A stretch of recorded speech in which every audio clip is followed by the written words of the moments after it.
You're listening to the Whip Appeal Show, hosted by MistressCandy69 from the BDSM Alive Radio Network. Hello in Radio Land. You are listening live to the MistressCandy69, the Whip Appeal Show, hosted by the BDSM Alive Radio Network. So I am doing this show for Friday, which is... what day? It's Good Friday, and I think it's Friday the 15th, if I'm not mistaken. So I want to wish everybody a happy Easter, and I hope that you all have a wonderful spring season.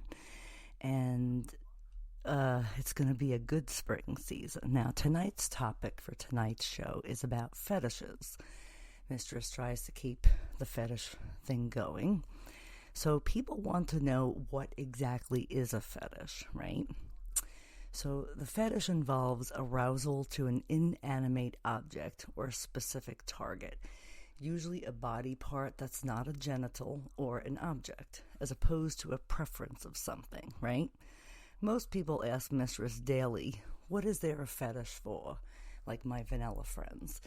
They read these things online and people say that, oh, this person has a foot fetish, this person has a pantyhose fetish.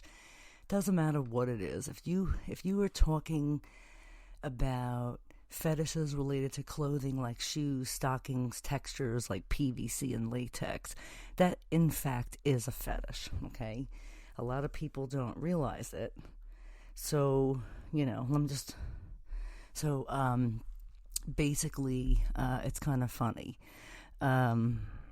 If you can think of it, then people probably already have a fetish for it, right? So it brings you to the list of what causes fetishes. People, who have an extreme foot fetish, why are they such a common fetish target? Why? People believe that it's difficult to determine where and why people have a foot fetish. Fetishes are multi-sensory experiences because there are so many different reasons people find a certain fetish hot or arousing. For example, one person might like feet for the visual element, right? But now there's beyond visual elements. People who have a foot fetish like to look at them. People also like to suck on people's toes. People like to look at women with open-toe shoes on with painted nails. They find it arousing. I had a friend once who, before I even knew what a foot fetish was, we were pretty young, probably about 12, 13, on the beach with his family. And he was like, wow, I'm looking at these girls and their flip-flops. And their feet are turning me on. And, I kind of laughed. I thought it was kind of funny. But at the time, not thinking anything of it, this friend of mine had an extreme foot fetish. And then as we were growing up and becoming teenagers, one would thought, well, I like looking at women's feet. Now he started looking at women wearing high heel shoes. And then decided that, that was just enough for him to kind of get aroused. And then as we got older and older, and I haven't really spoken to him in a good number of years, but last I remember he was going to like public places, like shoe places where you can buy high heel shoes, and basically was buying shoes to kind of look at and ejaculate on. So I guess that was his hidden foot fetish, right? Repeating the process over time, many a times over, most men showed sexual arousal just by being shown pictures of boots, like we were talking about before. People who have extreme foot fetishes will go to the extent of looking at women in shoes or going to shopping for shoes, especially women's shoes that they can't really wear, and they would buy them, take them home, study them, objectify them, jerk off on them, and then put the shoes in the closet. That is somebody who has an extreme foot fetish, okay? So it's kind of interesting. There's various forms of kink and the bondage and the discipline parts of BDSM, right? They have a fetish for shoes, which they first noticed at a kink show, like my friend had did. Their first attraction was the costuming, the corsets, and the shoes. An incredible heel on an attractive woman, but non-binary, cisgendered or not, or trans, does something to the shape of a person's body, and by the way they stand and how they hold themselves. Now, this is somebody who obviously is looking at trannies and cross-dressers and thinks just because they're wearing women's attire, whether they're not wearing it per se themselves, but there's somebody else wearing it. Somebody has a fetish for looking at somebody wearing fetish clothing, shoes, or whatever it is, okay? Now, usually they say people who have an extreme fetish for cross-dressing were used and abused, or they were experiencing abuse as a child and used to wonder if this played a role in their fetish. Kind of interesting, makes you wonder how many cross-dressers out there or closet cross-dressers had endured some sort of physical or mental abuse, and it makes it for them to want to cross-dress. Kind of an interesting topic and touchy subject for most. I've never met a cross-dresser that was never assaulted by someone, although maybe there is people out there who were never assaulted. But anyway, so people always ask me how fetishes can improve their sex life. Now, this is something that, if you're a vanilla person and you're kind of living in a vanilla type life, but you get introduced to BDSM through someone else, it's a good idea to ask your sexual partner to wear some things during sex. Now, it may not be something fetishy. It could be you asking a male to wear a hat backwards in bed. Something about the hat, some people, don't really care what the item is. The idea of the cap is something that people like to include because they find that for them, whatever the reason, it sparks a higher sex drive. For instance, if you're in a relationship with somebody and you want to explore some kink, you might as well find somebody who can explore the kink with you rather than them telling you what to do. So you want to find somebody who's kind of kink-friendly, kink-experienced, maybe through a little bit of sexual role play in the beginning, maybe during, some sexual type of play where you're like spanking your partner or using like clothespins or fly swatters or, little paddles of that nature, things that can help you kind of explore your sexuality, something that will heighten your pleasure, right?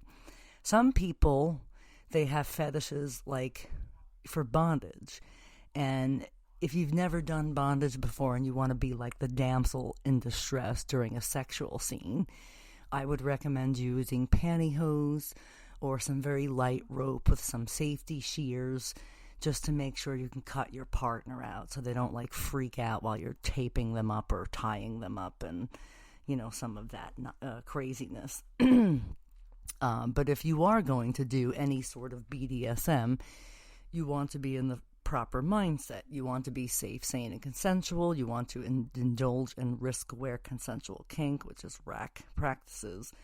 You kind of want to do specific things that you can do with your partner that's kind of fun and kinky. Now, is it okay to have a fetish? Of course. Now, people think that fetishes are harmful. Well, it could be if you're not in the right mindset, okay? People think that most people have fetishistic disorder, right? There are other individuals that are involved, and it's important that fetishes are only acted upon with enthusiastic consent, like I said before. You might want to support each other if you're not really sure who's doing what. Me, I like to know what everybody's doing. So interesting. If somebody has a fetish for denim, right? Now, there is a mohair sweater fetish. There's a PVC. There's a leather fetish. There's a nylon and pantyhose fetish. There's a panty fetish. There's a wig fetish. Now, if somebody has a fetish for denim, which is dungaree type material, and every time they see someone wearing a pair of jeans while they're walking around in public, they become aroused. That to them is the fetish for denim, okay? it's the same thing with people who have foot fetishes. People will see women walking around, or even women seeing men walk around with flip-flops or other type shoes on, and they really have a fetish for this type of body part. Now, I've had people objectify my legs because they're very long. I've had people objectify my torso because they say I have a short, sexy torso with very long legs. I've had people objectify my ass for ass worship. My breasts, although they'll never see them, but they get to imagine what my breasts look like, hence back to the CFNM fetish, which is clothes female, naked male, right? So there's all different types of fetishes for all different types of things. Now, everybody will admit they probably don't have a fetish, but fetishes are kind of interesting, right? So you have a fetish for leather. Some people love the look, the smell of the leather, especially on a woman, right? So basically, fetishes involve arousal to an inanimate object or a specific target, okay? Where do fetishes come from, which is kind of an interesting thought, right? Now, where do they come from? Since it involves an arousal to inanimate object or a specific target, people want to feel kinky and feel sexy, right? So kinky sexual things usually is about an object or someone's feet, someone's armpits. People have a nose fetish. People have fetishes for everything. Even there's like a foodie fetish for people to watch women or men stuff themselves with food. People eating food, and people for some reason get off on that.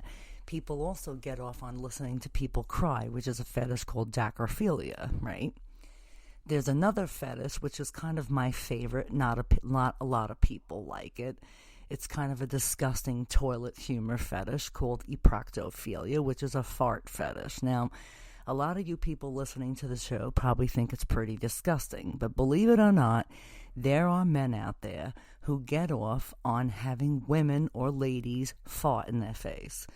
Whether I've been at play parties and dungeons several years ago where myself and a couple of other dames are sitting there having some drinks, and there's a couple of house submissives in this dungeon, and the house monitor, the dungeon monitor, this guy Michael, comes up to me and a couple of other women and says, "Hey, there's a bunch of new submissives over there that, lady so-and-so wanted to initiate into the dungeon."